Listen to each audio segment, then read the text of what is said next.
Soft, orchestral strings rise under the sound of typewriters and distant thunder. It began with a whisper, a letter stamped "Top Secret," delivered to a secluded mansion in Buckinghamshire. The date was September 4th, 1939, barely a day after Britain declared war on Germany. The sprawling estate, surrounded by mist and hedgerows, was called Bletchley Park. To outsiders, it appeared to be just another country manor commandeered for wartime use. But behind its brick walls, Britain was building a weapon unlike any other.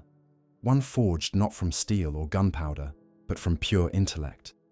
Among the first arrivals was a 27-year-old mathematician from Cambridge, Alan Matheson Turing. Thin, awkward, and often lost in thought, he was hardly the image of a soldier. Yet Turing possessed a mind uniquely suited for the invisible front lines of modern warfare. The world of cryptography. Germany's Enigma machine, used to encode military communications, was thought to be unbreakable. Each day, its complex series of rotors and electrical circuits produced billions of possible cipher combinations. Even the most skilled codebreakers considered it a mathematical fortress. At Bletchley Park, the British Government Code and Cipher School, GC&CS, had gathered a motley team: linguists, chess champions, crossword prodigies, and mathematicians. They worked in unheated huts, surrounded by clattering typewriters and clouds of cigarette smoke. Their mission: decode the Nazi war machine before it destroyed Britain. But by late 1939, the team was drowning in intercepted messages they couldn't read. Turing, quiet but relentless, proposed something radical. Instead of breaking each code manually, what if a machine could do the work? He envisioned an electromechanical device that could test thousands of Enigma settings every minute. The bomb. Many doubted him, including military officers impatient for results. Yet Turing persisted, sketching circuits and logic paths late into the night. "A machine could think faster than any man," he told a colleague. "We just have to teach it what to look for." By early 1940, his designs took form inside Hut 8, a wooden barrack filled with the hum of motors and the smell of oil. Engineer Gordon Welchman refined the design, adding diagonal boards that would later prove decisive. When the first bomb, named Victory, was switched on, the sound filled the room like thunder rolling through machinery. Slowly, the first fragments of decrypted messages began to appear, snippets of German Navy communications. It was a quiet victory, uncelebrated and unseen, but it changed the course of the war. As U-boats prowled the Atlantic, sinking Allied convoys with ruthless precision, Bletchley's newfound edge began saving lives. The Royal Navy rerouted ships based on decrypted signals, cutting losses dramatically by late 1941. Still, the work at Bletchley remained cloaked in absolute secrecy. Workers could not discuss their duties even with family. "The walls have ears," posters reminded them. Yet within the secrecy, something else stirred: an unease. Turing's machines were pulling back the veil on the Reich's inner communications, but they were also exposing patterns that reached beyond German command. Hidden within streams of intercepted traffic were fragments of coded transmissions that didn't match any known cipher. Turing noticed them late one night as snow fell over the park. "This isn't Enigma," he reportedly muttered. "This is something else." He recorded his findings in a private notebook, a small leather-bound ledger he kept locked in his desk drawer. The entries would never be seen during the war. Later, fragments of his notes would surface in declassified archives. References to mirror ciphers and external transmissions he believed originated from outside Axis communication networks. Some suggest these anomalies were early signs of Soviet activity. Others believe they were ghost transmissions, untraceable signals from within the Allied camp itself. But in 1939, there was no time for conspiracy. Britain stood on the edge of invasion, and every decrypted word was a weapon. Bletchley Park's operators worked in shifts around the clock, fueled by weak tea and nervous energy. They knew the slightest delay could cost hundreds of lives at sea. And at the center of it all was Turing. Quiet, driven, unyielding. His genius had opened a window into the enemy's mind. Yet already it was clear, in uncovering secrets, he was beginning to attract dangerous attention. For while the German Enigma had been cracked, a darker puzzle, one of politics, loyalty, and invisible power, was only beginning to take shape. Soft static fades into the hum of the bomb machine. The Codebreaker had begun his war. But in learning to think like the enemy, Alan Turing would soon discover that some secrets were never meant to be found. A slow Morse signal pulses beneath the faint roar of ocean waves. By the spring of 1941, the war at sea had become Britain's greatest peril. The German Kriegsmarine's U-boats roamed the Atlantic like wolves, sinking Allied convoys faster than shipyards could replace them. Each week, tankers and troopships vanished beneath icy waters, their distress calls fading into static. The Royal Navy was desperate for answers, and those answers were buried within the coded orders of the German Navy's Enigma machine. Inside Hut 8 at Bletchley Park, Alan Turing led the team tasked with cracking the U-boat Enigma. Unlike the Army or Air Force variants, this naval version used an additional rotor and daily key changes, making it vastly more complex. Every 24 hours the cipher shifted, and with it, the fate of thousands of sailors. It was a race against time, fought in silence. Turing's modified bomb machines began to bite into the problem. Using statistical logic and linguistic intuition, the team searched for cribs, predictable phrases the Germans reused, such as Heil Hitler or weather report. Once identified, these anchors allowed the bomb to sift through millions of possible combinations. By February 1941, the first breakthroughs arrived. For the first time, British intelligence could read portions of German naval traffic, a triumph that came to be known as Ultra. The information, funneled through a system of extreme secrecy, changed the war's tempo. Convoys that would have sailed into ambushes now diverted safely through alternate routes. Without Ultra, Admiral Max Houghton would later say, the Battle of the Atlantic might have been lost. But inside Bletchley Park, the victories came with an invisible cost: paranoia. Only a handful of officers in London knew where the intelligence came from. Even commanders receiving the decrypted data were told simply that it came from a special source. Turing's work drew attention beyond Bletchley. By mid-1941, he was sent to the United States to collaborate with American cryptanalysts at Arlington Hall and the US Navy's OP-20G. The Americans were eager to replicate the British bomb and improve coordination in the Atlantic. But during these exchanges, Turing began to notice something unsettling. Among the documents shared between the two nations were references to communications he hadn't seen before, coded intercepts from neutral or even allied nations. Not all the messages we decrypt, he confided to a colleague, belong to the enemy. The alliance between Britain and the United States was still new and built on necessity, not trust. Intelligence sharing was selective, guarded. The Americans, meanwhile, were developing their own code-breaking systems, including SIGABA, an encryption device considered even more secure than Enigma. Yet the deeper Turing was drawn into the machinery of international intelligence, the more he sensed how fragile their cooperation truly was. He later noted in correspondence that mathematics is pure, politics is not. Back at Bletchley, tensions simmered. The success of Ultra created jealousies among departments. Some officers believed the mathematicians were becoming too influential, their machines too indispensable. Turing's growing reputation and his quiet confidence made him both admired and distrusted. According to one surviving letter from a senior officer, Turing knows far too much about the enemy and perhaps about ourselves. As 1942 approached, the Enigma battle shifted again. The Germans upgraded their machines and communication protocols, plunging Bletchley into chaos. For nearly 10 months, the Allies lost access to U-boat traffic, and ships began sinking in record numbers. Turing's frustration mounted as he and his team worked tirelessly to rebuild their advantage. "The Germans have changed the locks," he said grimly, "and we must learn the new keys before the sea itself becomes our grave." The British Admiralty pressed harder, demanding results. The Americans offered to send industrial support, and for the first time, IBM punch card machines were introduced into British code-breaking operations, a sign of how technology was reshaping warfare. Turing, however, remained uneasy. He suspected that someone, perhaps inside the intelligence network itself, was feeding information about Allied decoding capabilities to the enemy. The patterns were too coincidental, the timing too precise. Late one night in December 1942, Turing stayed behind after the others had gone. Snowflakes drifted against the window of Hut 8 as the bomb whirred in the darkness. He reviewed the latest decrypted messages and froze. Hidden in a batch of intercepted transmissions were fragments that referenced British convoy schedules, data that should have been secret. The conclusion was chilling. Someone was leaking ultra-derived intelligence.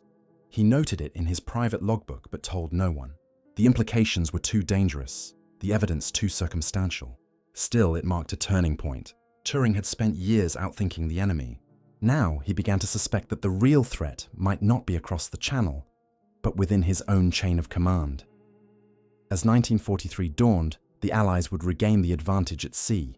The U-boat's dominance would crumble, and victory would inch closer. Yet for Alan Turing, the deeper he delved into encrypted worlds, the more he sensed the existence of another layer of secrecy, one that even he was not meant to decode. Static fades into the rhythmic clicking of a typewriter. The Codebreaker had mastered Enigma, but he was beginning to realize that in war, every secret has a shadow. The faint hum of an engine room fades beneath the quiet crackle of radio static.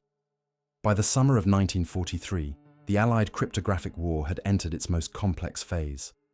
The Enigma ciphers were no longer the impenetrable fortress they once were, but now the messages pouring into Bletchley Park were more diverse and more unsettling. Among the intercepted traffic were communications not from the German military, but from neutral territories, from embassies, even from within Allied supply lines. To Alan Turing, these anomalies were more than noise. They were patterns, deliberate, intelligent, and wrong. Inside Hut 8, Turing's team had grown to over 100 analysts, typists, and wrens, members of the Women's Royal Naval Service. The work never stopped. Messages arrived around the clock from listening stations scattered across Britain, known as WWII stations. Operators at Scarborough, Beaumanoir, and Knockholt captured German signals from the ether, relaying them via teleprinter to Bletchley. But mixed in with those signals were transmissions that defied classification. They used Enigma-like encoding structures, yet the syntax didn't match known axis frequencies. In July 1943, Turing noted one such anomaly in his logbook, a series of transmissions originating from North Africa, weeks after the Allied landings in Tunisia. The content appeared to reference naval convoy routes and radar test schedules, information available only to Allied command. Who, Turing wrote, encrypts our own movements as if we were the enemy. Bletchley's security office dismissed it as mislabeled data, the byproduct of overlapping frequencies. But Turing wasn't convinced. He shared his findings with Hugh Alexander, his deputy and closest confidant. Alexander urged caution. "Alan," he said, "you're seeing patterns because that's what you do. But not every pattern means treachery." Yet Turing persisted, driven by a mixture of logic and unease. Declassified reports from decades later would confirm that he was right to be suspicious. In 1943, British intelligence quietly discovered evidence of Soviet infiltration within Allied communications networks. Codenamed Venona, the counterintelligence program aimed to trace encrypted Soviet transmissions across Europe and North America. At the time, however, Turing was not informed of this operation. Officially, he had no clearance for such matters. Yet fragments of those same Soviet-style ciphers had appeared in his own intercepts. He had stumbled onto a secret he was never meant to see. His reaction was not fear, but curiosity. "If there is a hidden system within our own," he remarked in one note, "it must have its own key. Every key leaves fingerprints." He began to analyze the unexplained intercepts using his own algorithms, mapping frequencies and linguistic probabilities. Late nights turned into dawns as he traced the invisible threads between Allied communications and unknown transmitters. The results suggested something extraordinary. The same encryption rhythm appearing both in Bletchley traffic and in signals from Moscow. Around this time, the Soviet Union, though an ally, was conducting parallel intelligence operations throughout Britain. The Cambridge 5 spy ring, including Kim Philby and Guy Burgess, had already begun transmitting British secrets to the Kremlin. Turing didn't know their names, but his data pointed toward a network embedded deep within the wartime intelligence system. To him, the question was mathematical, not political. If the encryption structures overlapped, someone was reusing Allied cipher material, an unforgivable breach of protocol. When he raised the issue to senior officials in the government code and cipher school, the response was silence. "You are advised," one memo read, "to concentrate on operational ciphers only." Turing felt the chill of isolation. It wasn't the first time his curiosity had been seen as dangerous. In private, he confided to Joan Clark, his fellow cryptanalyst and confidant. It seems the more one learns about secrets, the less one is permitted to know. Despite his growing unease, Turing pressed on.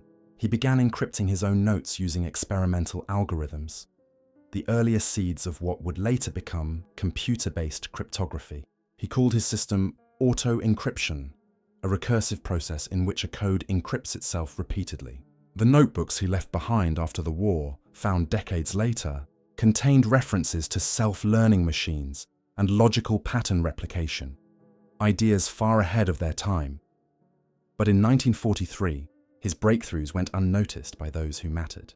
The Allied command was consumed with Operation Overlord, the coming invasion of Europe. Turing's work on intelligence leaks was quietly classified, sealed, and reassigned to counterintelligence officers. Within weeks, the unexplained transmissions ceased altogether, or perhaps they simply moved to frequencies no one at Bletchley was allowed to monitor. For Turing, it was a bitter lesson. His quest for truth had collided with the opaque machinery of wartime secrecy. Even in victory, there were limits to what one could know, and limits set not by the enemy, but by one's own side. Soft radio static fades beneath the ticking of a clock. Alan Turing returned to his desk, his mind turning over the question that would haunt him for the rest of his life. What happens when the code you break reveals a truth your country cannot afford to admit? The answer, he suspected, would come after the war, in a world where silence could be more dangerous than any cipher. A faint typewriter clicks beneath the sound of rain on glass. The war in Europe is drawing to a close. May 1945, Germany had surrendered. Across London, church bells rang for the first time in 6 years, and the blackout curtains were finally pulled away. But inside Bletchley Park, the celebrations were muted. The men and women who had fought the invisible war, mathematicians, linguists, engineers, were ordered to remain silent about their triumphs. Their machines were dismantled, their papers burned, and their names erased from official records. For Alan Turing, victory brought no peace.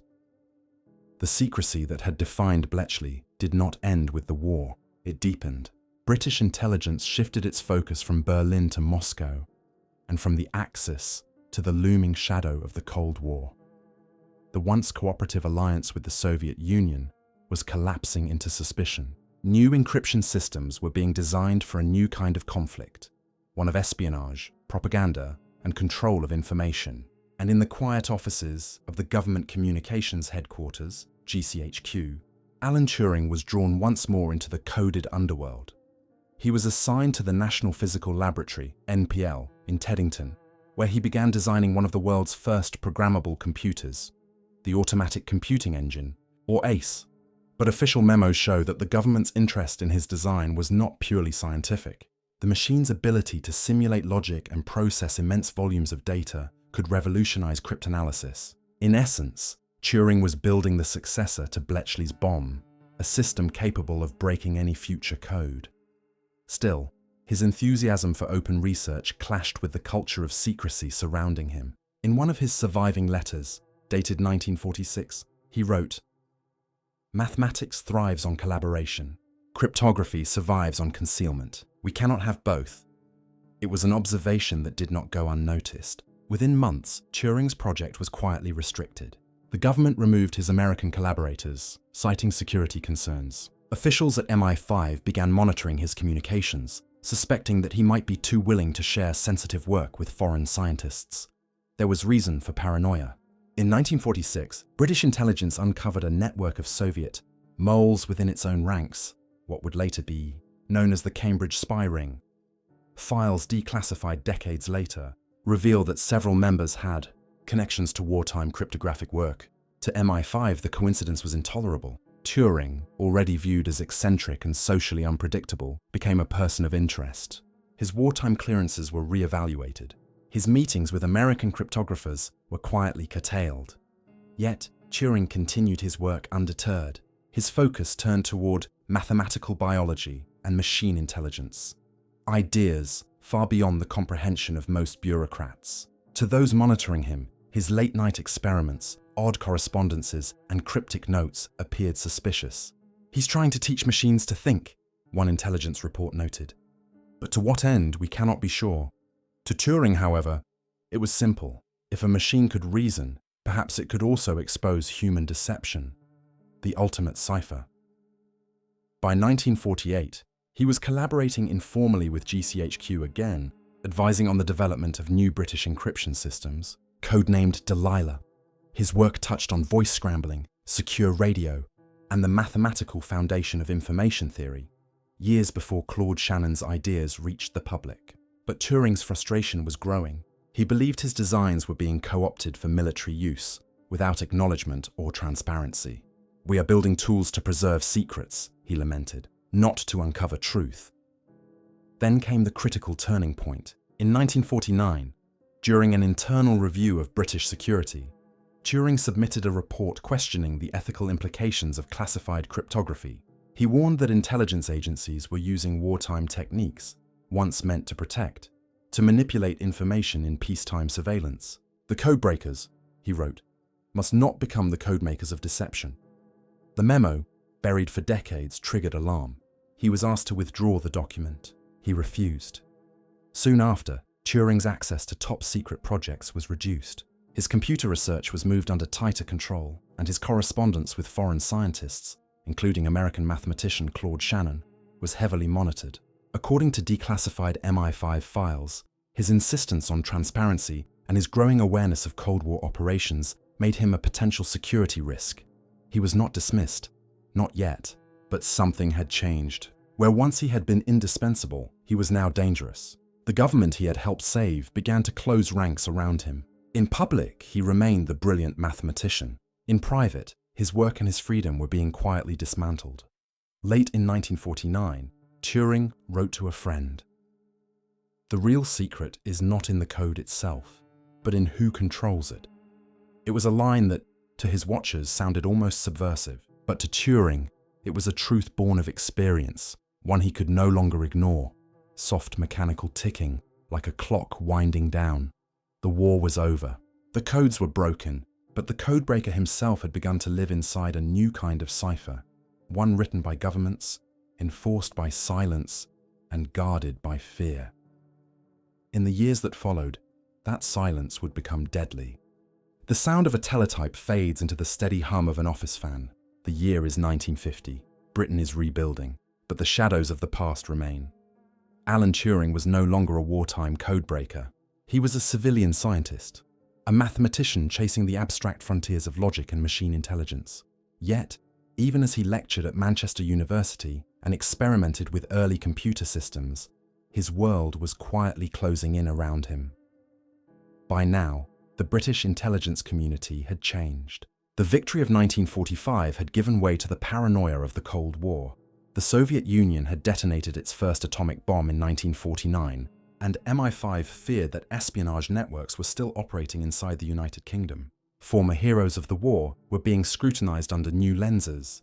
Loyalty, morality, conformity. For men like Turing, who lived outside society's narrow definitions of both secrecy and normality, the danger was immediate. It began with surveillance. MI5 officers had long kept a file on Turing, citing potential vulnerability due to his homosexuality, a criminal offence under British law. His wartime service protected him for a time, but once his security clearance came under review, every aspect of his private life became state property. His phone was tapped, his mail examined, and his movements logged. In 1951, Turing's path crossed again with the intelligence world he thought he had left behind. He was asked to consult on cryptographic research for GCHQ, particularly concerning the new Delilah voice encryption system. He hesitated but accepted, eager to see how his ideas from the war had evolved. What he found disturbed him. The once noble work of protecting military secrets had transformed into a mechanism of mass secrecy, bureaucratic, defensive, and paranoid. "They've built walls around the truth," he remarked to a colleague, and called it security. It was during this time that he also began to revisit his wartime notes, fragments from the unexplained transmissions he had encountered in 1943. Now, with the tools of early computing at his disposal, he ran simulations on the Manchester Mark I, one of the world's first electronic stored program computers. The results confirmed what he had long suspected. The intercepted signals contained structural similarities to ciphers used by both Allied and Soviet intelligence. If true, it implied a level of double-dealing and post-war espionage that even MI5 hadn't fully uncovered. In one of his last surviving notebooks, Turing wrote cryptically, "The patterns persist. The war has not ended for the codes." Some historians believe he may have been referring to Venona intercepts, Soviet transmissions decrypted by Western intelligence in secret. Others suggest he had pieced together the early existence of the UQSA agreement, the intelligence sharing pact that would evolve into the Five Eyes network. Whatever he knew, it was knowledge that put him in a precarious position. In early 1952, Turing's life took a devastating turn. After reporting a burglary at his Manchester home, he inadvertently revealed to the police that he was in a relationship with another man. Instead of treating him as a victim, the authorities arrested him. The charge? Gross indecency. His trial was a humiliation. Newspapers described him not as a war hero, but as a moral deviant. To avoid prison, Turing accepted chemical castration, a hormone treatment that left him physically and emotionally shattered. But behind the scenes, his prosecution carried another purpose. Declassified MI5 files suggest that intelligence officials viewed Turing's situation as an opportunity to sever his access to classified work. His name was quietly removed from security lists, his wartime achievements still unacknowledged. "A brilliant but unstable mind," one internal memo read, "possesses knowledge of sensitive wartime operations, should remain under observation." Under observation he remained. Former colleagues noticed cars parked near his house, men posing as telephone engineers, strange delays in his mail. His mental resilience, already strained by the treatment, began to erode. He wrote to a friend, "I used to believe the truth was mathematical. Now I see it can be rewritten by those who hold the pen." Still, even in decline, Turing's mind refused to rest. He continued working on artificial intelligence, proposing the concept of a learning machine, the earliest blueprint for modern AI. The machine could think, he said, if it could be taught to doubt. To him, doubt was not weakness. It was curiosity, the same instinct that had once broken Enigma and, now, would challenge the moral code of the state that betrayed him. By 1953, he had begun to talk more openly about his disillusionment with British secrecy. During one conversation at Manchester, he hinted that governments were building networks of surveillance far beyond wartime necessity. The comment, made to an American researcher, was later reported in an MI5 summary. The tone of the report was clear.